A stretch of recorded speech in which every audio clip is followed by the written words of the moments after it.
Hello everyone, welcome to my new YouTube channel understand general awareness.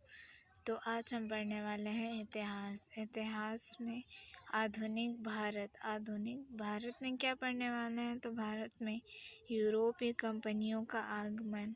चलिए बिना देरी किए शुरू करते हैं। तो हमारा पहला सवाल है, सर्वप्रथम किस वस्तु ने यूरोपियों को भारतीय कारोबार के लिए प्रोत्साहित किया। तो वो था मसाला। अब देखते हैं सवाल नंबर दूसरा, भारत आने वाली पहली यूरोपीय कंपनी कौन सी थी। तो भारत आने वाली पहली यूरोपीय कंपनी पुर्तगाली थी। कैसे? भारत आने वाले पहले यूरोपीय कंपनी पुर्तगाली थी। पुर्तगाली नाविक वास्को डी गामा 1498 में कालीकट बंदरगाह पर प्रवेश किया था। तो जाहिर सी बात है कि जो भारत में सबसे पहले आएगा वही भारत में अपनी कंपनी पहले खोलेगा। अदर ऑप्शन से रिलेट करें तो भारत में फ्रांसीसी कंपनी की स्थापना कब हुई थी? 1664 में। और डच ईस्ट इंडिया कंपनी की स्थापना 1602 में।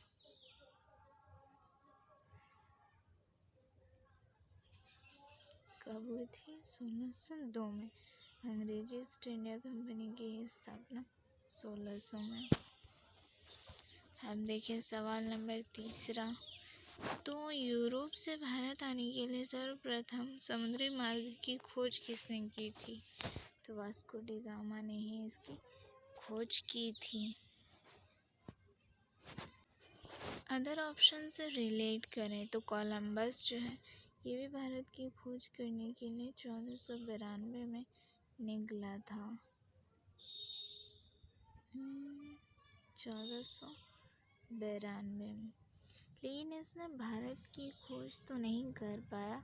मतलब उस समय नक्शा नहीं होने के कारण ये अटलांटिक महासागर पार करके अमेरिका पहुंच गया। तो पूछा जाता है कि अमेरिका की खोज किसने की थी। तो क्रिस्टोफर कोलंबस ने। अब मार्टिन लूथर कौन है? तो इन्होंने जो है 16वीं शताब्दी में प्रो स्टेट सुधार आंदोलन की शुरुआत की थी। कैप्टन हॉकिंस ये जो है 1608 ईस्वी में भारत आए थे जहाज हेक्टर से, जो कि अंग्रेजी ईस्ट इंडिया कंपनी का पहला जहाज था। अब सवाल नंबर चौथा देखिए, तो अमेरिका की खोज करने वाला कोलंबस किस देश का नाविक था? इटली का। अब जैसे कि इसमें अदर ऑप्शन है, तो पुर्तगाल से भारत कौन आया था? एगो वास्को डी गामा आया था। इंग्लैंड से जो आया था जॉन कैबॉट।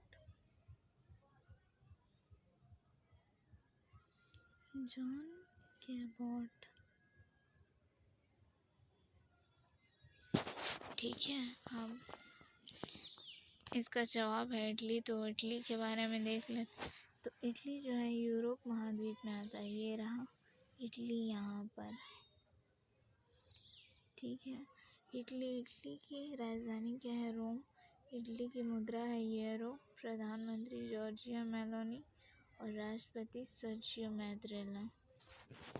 अब अगला सवाल देखिए, तो अगला सवाल है, वास्को डी गामा भारत आने से पहले अफ्रीका के किस स्थान पर पहुंचा था? तो केप ऑफ गुड होप नामक स्थान पर पहुंचे थे। ठीक है, ये कहाँ है? तो ये जो है दक्षिण अफ्रीका में स्थित है। ठीक है, अब अगला सवाल देखिए, तो अगला सवाल है सवाल नंबर 6वां, वास्को डी गामा जब भारत के कालीकट नामक स्थान पर पहुंचा तब उसका स्वागत किसने किया था? तब वहाँ पर उसका स्वागत जो है जमोरिन ने किया था। जमोरिन कौन था? कालीकट के राजा थे।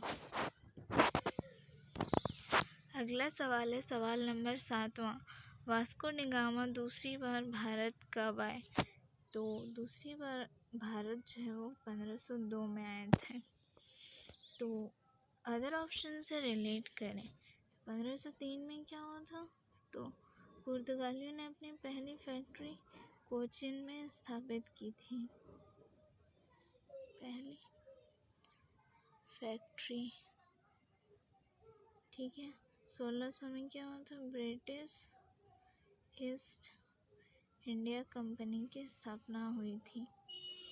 अब अगला सवाल देखिए, सवाल नंबर 8वां। भारत में पुर्तगाली उपनिवेश का प्रथम गवर्नर कौन नियुक्त किया गया था? तो वो हुआ था फ्रांसिस्को डी अल्मेडा। अब अगला सवाल देखिए, सवाल नंबर 9वां। 1505 ईस्वी में पुर्तगाली फैक्ट्री कहाँ पर स्थापित हुई? तो कुन्नूर में। कुन्नूर कहाँ? कुन्नूर भी केरल में ही है। और पुर्तगाली की पहली कंपनी भी जो है वो कोचीन में स्थापित की गई थी, वो भी केरल में ही है। केरल के बारे में देखें तो केरल की स्थापना 1 नवंबर 1956 में हुई थी। इसकी राजधानी है तिरुवनंतपुरम और मुख्यमंत्री पिनरई विजयन, राज्यपाल राजेंद्र विश्वनाथ आर्लेकर। अब है सवाल नंबर 10वां। ब्लू वाटर पॉलिसी, नीले पानी की नीति किसने चलाई थी? तो ये जो है नीले पानी की नीति ये चलाई थी फ्रांसिस्को डी अल्मेडा ने। ये रहे इमेज में। अब ब्लू वाटर पॉलिसी क्या है? तो ये हिंद महासागर और अरब सागर में पुर्तगाली समुद्री शक्ति को मजबूत करने पर केंद्रित थी ये नीति। अब है सवाल नंबर 11वां। किस युद्ध में मिस्र, तुर्की एवं गुजरात की संयुक्त सेनाओं ने अल्मेडा को पराजित किया था? तो चोल का युद्ध है। चोल का युद्ध अगर पूछा जाए कब हुआ था तो वो हुआ था 1508 में। ठीक है, अब बक्सर का युद्ध कब हुआ था? ये जो है 1764 में। वेदरा का युद्ध जो है ये 1759 में। और वांडीवास का युद्ध ये 1760 में हुआ था। अब दूसरा सवाल देखें तो सवाल नंबर 12वां। भारत में पुर्तगाली शक्ति का वास्तविक संस्थापक किसे माना जाता है? वो अल्बुकर्क को माना जाता है।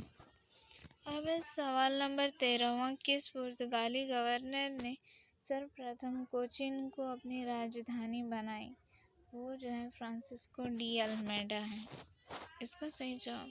अब है सवाल नंबर 14वां। भारत में 1505 ईस्वी में सेंट एंजिलो फोर्ट नामक किले का निर्माण किसने करवाया था? तो ये भी अल्मेडा ने ही करवाया था। अब है सवाल नंबर 15वां। गोवा में सर्वप्रथम चर्च का निर्माण किसने करवाया था?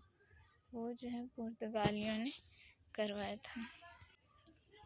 सवाल नंबर 16वां। भारत भेजे गए दूसरे वायसराय अल्बुकर्क किस वर्ष भारत आए थे? तो वो जो है 1509 ईस्वी में भारत आए थे। अब अगला सवाल है सवाल नंबर 17वां। पुर्तगाली उपनिवेश में गोवा को शामिल करने वाले पहले पुर्तगाली गवर्नर कौन थे? तो वो थे अल्बुकर्क। अब है सवाल नंबर 18वां। अल्बुकर्क ने गोवा पर अधिकार किस वर्ष किया था? तो 1510 ईस्वी पर किया था। अल्बुकर्क ने 1510 ईस्वी में बीजापुर के शासक आदिल शाह से गोवा छीना था। हम गोवा के बारे में थोड़ा डिटेल में देखें तो ये रहा मैप में गोवा। अब गोवा की राजधानी क्या है? पणजी। गोवा की स्थापना कब हुई थी? 30 मई 1987 को। गोवा के मुख्यमंत्री कौन है? प्रमोद सावंत। और राज्यपाल कौन है? PS श्रीधरन पिल्लई। अब सवाल नंबर 19वां। निम्न में से कौन सा कथन गोवा के संबंध में सही है? पहला कथन, पुर्तगाली गवर्नर अल्बुकर्क ने 1510 ईस्वी में गोवा को बीजापुर के शासक आदिल शाह से छीना। दूसरा कथन, 1961 ईस्वी में विजय ऑपरेशन के तहत गोवा पुर्तगालियों से आज़ाद हुआ। तो दोनों ही कथन सही है, इसीलिए इसका सही जवाब होगा बोथ A and B। सवाल नंबर 20वां। किस पुर्तगाली गवर्नर ने पुर्तगालियों की भारत में आबादी बढ़ाने के लिए पुर्तगाली पुरुषों से भारतीय स्त्रियों से विवाह की नीति चलाई? तो वो अल्बुकर्क हैं। ये रहे इमेज में अल्बुकर्क। अब अगला सवाल है, कौन सा पुर्तगाली गवर्नर कृष्णदेव राय जी से घोड़े का व्यापार करता था? तो ये भी अल्बुकर्क था ये।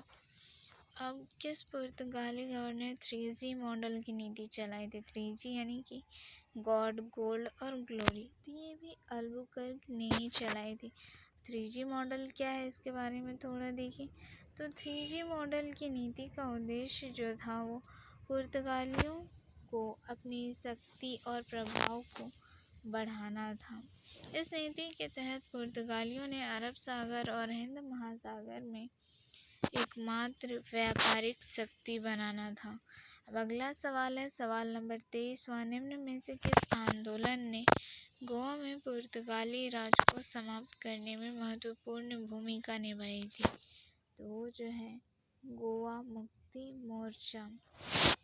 इसके बारे में थोड़ा डिटेल में देखें तो गोवा मुक्ति मोर्चा ये गोवा को पुर्तगाली शासन से मुक्त कराने के लिए चलाया गया एक आंदोलन था, जो कि 19वीं सदी से 1961 तक चला था। ठीक है, अब अदर ऑप्शन को देखें तो गोवा सहयोग आंदोलन, तो ये 1946 में चलाया गया था। गोवा शांति मार्च ये जो है ये 1954-55 में चलाया गया था। जैसे इन सब का अगर डेट पूछा जाए तो वैसे याद रहा तो वो अच्छा ही है ना। और अब अगला सवाल देखते हैं। तो अगला सवाल है सवाल नंबर 24वां, बंगाल के किस स्थान पर पुर्तगालियों ने अपनी पहली फैक्ट्री स्थापित की? तो वो था चटगांव। कब स्थापित किया? 1517 में बंगाल के चटगांव में। अब अदर ऑप्शन को देखिए तो कलकत्ता में भारत का पहला सुप्रीम कोर्ट स्थापित किया गया था। श्री रामपुर, जिसे पहले जो है फ्रेडरिक्सन गोर कहा जाता था। फ्रेडरिक्सन गोर ये कहा जाता था पहले श्री रामपुर को, उसके बाद श्री रामपुर कहा जाने लगा। अब हुगली को बंगाल की खाड़ी में समुद्री लूटपाट का अड्डा किसने बनाया था? तो ये भी जो है पुर्तगालियों ने ही बनाया था। अब सवाल नंबर 26वां, सर्वप्रथम 1530 ईस्वी में गोवा को अपनी राजधानी बनाने वाला पहला पुर्तगाली गवर्नर कौन था? तो वो था नीनो दा कोन्हा। ये रहे इमेज में नीनो दा कोन्हा। 1530 में गोवा को अपनी राजधानी बनाने वाला पहला पुर्तगाली गवर्नर नीनो दा कोन्हा था, यह लिखा हुआ। अब अगला सवाल है सवाल नंबर 27वां, नीनो दा कोन्हा ने निम्न में से किस क्षेत्र को पुर्तगाली उपनिवेश में शामिल किया था? बेसिन को, दीव और दमन, इन सभी क्षेत्रों को उपनिवेश में शामिल किया था। अब देखते हैं कि कब कब शामिल किया था। तो बेसिन पर अधिकार उसने 1534 में किया था, दीव पर अधिकार 1535 में और दमन पर अधिकार 1559 में। अब अगला सवाल है सवाल नंबर 28वां, भारत में सबसे पहले आने वाले और सबसे बाद में जाने वाले यूरोपीय कौन थे? तो पुर्तगाली थे। कैसे थे आइए देखते हैं। तो भारत में सबसे पहले आने वाले यूरोपीय व्यक्ति पुर्तगाली थे, जो 1498 में वास्को डी गामा के नेतृत्व में पहुंचे थे। फिर 1961 तक भारत में रहे, फिर गोवा से चले गए। अब है अगला सवाल सवाल नंबर 29वां, भारत में मुद्रालय लाने वाले पहले यूरोपीय कौन थे? तो वो भी जो थे पुर्तगाली थे। कैसे? तो भारत में मुद्रालय लाने वाले पहले यूरोपीय पुर्तगाली थे। कब, मतलब वो टाइमिंग कब था? तो 1557 ईस्वी में गोवा के जेसुइट ने भारत में पहली पुस्तक प्रकाशित की थी, जिससे पुर्तगाली भारत में मुद्रण तकनीक को लाने वाले पहले यूरोपीय बन गए थे। अब अगला सवाल है सवाल नंबर 30वां, गुजरात का शासक बहादुर शाह किसके साथ संघर्ष करते हुए मारा गया? तो पुर्तगालियों से। कैसे? उसकी हत्या कर दी गई थी 1536 ईस्वी में, जब वह पुर्तगालियों के साथ सौदा करने उनके जहाज पर गया, तब उसकी हत्या कर दी गई, जिससे कि मारा गया। हमारा सवाल नंबर 31वां, भारत में सर्वप्रथम तंबाकू की खेती किसने प्रारंभ की थी? तो वो जो है पुर्तगालियों ने प्रारंभ की थी। कब की थी? तो 1605 ईस्वी में पुर्तगाली व्यापारियों ने भारत में तंबाकू की खेती शुरू की थी। इसमें और एक फैक्ट है कि भारत में सबसे पहले प्रिंटिंग प्रेस पुर्तगालियों द्वारा गोवा में स्थापित किया गया था, और ये कब हुआ था? 1556 ईस्वी में। इस प्रेस का उपयोग लैटिन और पुर्तगालियों ने धार्मिक ग्रंथों और साहित्य को छापने के लिए किया करते हैं। अगला सवाल है सवाल नंबर 32वां, भारत में सर्वप्रथम कालीकट और गुजरात में जहाज निर्माण का कार्य किसने प्रारंभ किया था? तो ये भी पुर्तगालियों ने ही प्रारंभ किया था। एक मिनट, हाँ, पुर्तगालियों ने ही प्रारंभ किया था। इसमें एक फैक्ट है कि पुर्तगालियों ने जो है भारत में गौथिक स्थापत्य कला की भी शुरुआत की थी, जो कि एक यूरोप की वास्तुशिल्प शैली है। ठीक है। अब अगला सवाल है सवाल नंबर 33वां, ऑस्ट्रेडो द इंडियन क्या थी? तो ये जो है एक पुर्तगाली नौसेना थी। अब अगला सवाल है सवाल नंबर 34वां, पुर्तगालियों ने हिंद महासागर पर नियंत्रण करके वहाँ पर कौन सा कर लागू किया था? तो कर्तेन कर लागू किया था। अगला सवाल है सवाल नंबर 35वां, शाहजहां ने किस वर्ष हुगली पुर्तगालियों से छीना था? तो वो जो है 1632 में। एक्स्ट्रा फैक्ट देखिए इसमें अदर ऑप्शन, 1630 में जो है शिवाजी महाराज का जन्म हुआ था। 1648 में ताजमहल बन के पूरा हुआ था। ताजमहल 1640 में क्या हुआ था? तो 1640 में अंग्रेज़ों ने मद्रास में व्यापारिक फैक्ट्री की स्थापना की थी। इसको थोड़ा डिटेल में दिया गया है कि शाहजहां ने लगभग 1632 ईस्वी में हुगली को पुर्तगालियों से छीन लिया था। मुगल सेना ने पुर्तगालियों द्वारा व्यापारिक विशेषाधिकारों के दुरुपयोग और उनकी गतिविधियों से परेशान होकर हुगली पर आक्रमण किया। ठीक है, वही बताया।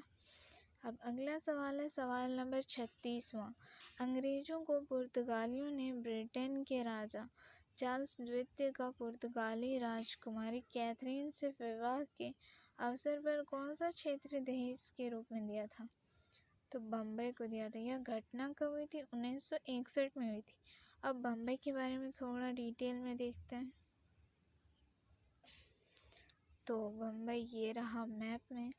इसकी स्थापना 1 मई 1960 को हुई थी। अभी वर्तमान में मुंबई के मुख्यमंत्री कौन है? देवेंद्र फडणवीस। उनका क्रम संख्या कितना? 21वें नंबर के हैं। राज्यपाल कौन है? सीपी राधाकृष्णन। अब अगला सवाल देखते हैं सवाल नंबर 37वां, श्रीलंका में डच और पुर्तगाली उपनिवेशवादियों के वंशजों को क्या कहा जाता है? तो बर्गर कहा जाता है। सवाल नंबर 38वां, डच किस देश के निवासी कहलाते हैं? तो नीदरलैंड के। अब इसमें देखते हैं नीदरलैंड के बारे में थोड़ा डिटेल। ये रहा नीदरलैंड मैप में, यहाँ से यहाँ पर है नॉर्थ सी, यहाँ पर है बेल्जियम और जर्मनी। यानी नीदरलैंड की सीमा जो है वो जर्मनी से लगती है, बेल्जियम से लगती है और नॉर्थ सी से। उसकी कैपिटल क्या है? Amsterdam. Currency euro. Prime minister कौन है? डिक स्कूफ। अगला सवाल है सवाल नंबर 39वां, भारत आने वाला पहला डच नागरिक कौन था? कार्नेलिस दे हस्तमान था। ये कब भारत आया था? तो 1596 ईस्वी में आया था।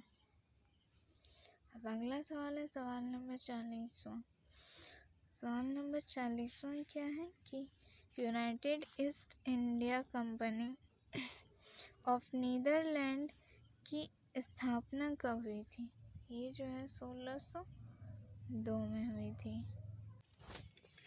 अब है सवाल नंबर 41वां। डचों ने अपना पहला कारखाना किस स्थान पर स्थापित किया था? तो वो स्थापित किया था मसूलीपट्टनम में। कब? तो 1605 में। मसूलीपट्टनम कहाँ है? तो ये आंध्र प्रदेश में है। अगला सवाल है सवाल नंबर 42वां। किस युद्ध में अंग्रेजों ने डचों की भारत में औपनिवेशिक शक्ति को समाप्त कर दिया? तो वो है कोलाचीन की लड़ाई। इसके बारे में डिटेल में देखें तो कोलाचीन की लड़ाई कब हुई थी? 1741 में। इस लड़ाई में अंग्रेजों ने डचों की भारत में औपनिवेशिक शक्ति को समाप्त कर दिया था। अब अदर ऑप्शन को देखें तो बक्सर का युद्ध, ये कब हुआ था? तो ये 1764 में। पानीपत का युद्ध, ये कब हुआ था? तो ये 1526 में। वांदीवास का युद्ध, तो ये हुआ था 1760 में। अब अगला सवाल देखें तो अगला सवाल है सवाल नंबर 43वां। भारत के साथ व्यापार के लिए सर्वप्रथम संयुक्त पूंजी कंपनी किन लोगों ने आरंभ की थी? तो डच लोगों ने की थी। तो पूंजी कंपनी की स्थापना सबसे पहले डच लोगों ने की थी। अब है अगला सवाल नंबर 44वां। डच लोगों द्वारा भारत में व्यापार करने के लिए किन बंदरगाहों का उपयोग किया गया? मसूलीपट्टनम, नागपट्टनम, सूरत या उपयुक्त सभी? तो सभी क्षेत्रों का डचों ने भारत में व्यापार करने के लिए प्रयोग किया था। और भी जगह थे जिनका प्रयोग किया था, जैसे सूरत, बंगाल, नागपट्टनम, विमलीपट्टनम, कराईकल, चिंसूरा, कोचीन, मसूलीपट्टनम और पटना। इन सभी क्षेत्रों में उन्होंने उपयोग किया था व्यापार के लिए। अब है सवाल नंबर 45वां। डचों ने बंगाल में किस स्थान पर अपना पहला कारखाना स्थापित किया था? तो जो है चिंसूरा में उन्होंने स्थापित किया था। कब? 1653 ईस्वी में। अब सवाल नंबर 46वां। अंग्रेजी ईस्ट इंडिया कंपनी को किस अन्य नाम से जाना जाता है? तो वो है जॉन कंपनी। अगला सवाल है सवाल नंबर 47वां। 31 दिसंबर 1600 ईस्वी को एलिजाबेथ प्रथम ने अंग्रेजी कंपनी को भारत में कितने वर्षों तक व्यापार करने की अनुमति प्रदान की थी? तो 15 वर्षों के लिए किया था। सवाल नंबर 48वां है कि ब्रिटेन की रानी एलिजाबेथ प्रथम की मृत्यु कब हुई थी? तो 1603 में हुई थी। उनका जन्म कब हुआ था? 1553 ईस्वी में। उनका शासनकाल कब से कब तक चला? 1558 से 1603 तक चला था। अगला सवाल है सवाल नंबर 49वां। जेम्स प्रथम ने सर्वप्रथम किस राजदूत को अकबर का फरमान लेकर भेजा था? वो है कैप्टन हॉकिंस विलियम को। कब भेजा था? 1608 में भेजा था। किस जहाज से वो गए थे? तो उस जहाज का नाम क्या था? हेक्टर। अगला सवाल है सवाल नंबर 50वां। अंग्रेजी राजदूत थॉमस रो ये भारत किस वर्ष आया था? तो ये आया था 1615 ईस्वी में। अगला सवाल है सवाल नंबर 51वां। किस मुगल शासक के काल में ब्रिटिश ईस्ट इंडिया कंपनी ने भारत में पहला कारखाना स्थापित किया था? मुझे माफ़ कीजिएगा, ये सवाल यहाँ पर इंग्लिश से लिखना था लेकिन हिंदी से लिखा गया, तो इसका जवाब जो होगा वो है जहांगीर।